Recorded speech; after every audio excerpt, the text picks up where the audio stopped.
ya kwa kina ukuu na neema ya Mungu. Ayubu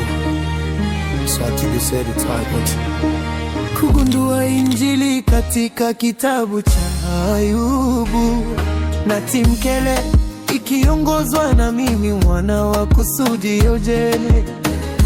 Ujumbe mkuu wa mwana wa kusudi Ojele. Mateso ya Ayubu asiye na hatia yanatumika kama kivuli kinachoashiria moja kwa moja Yesu Kristo. Ujumbe kutakwa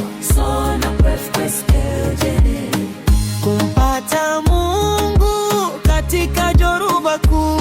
Somo lilioni Ayubu, swatito inata inapokuwa mbaya, akaunti ya benki inapokuwa tupu, mpendo wetu watopochukuliwa kutoka kwetu, mwelekeo wetu wa asili wa kibadamu ni kudai maelezo.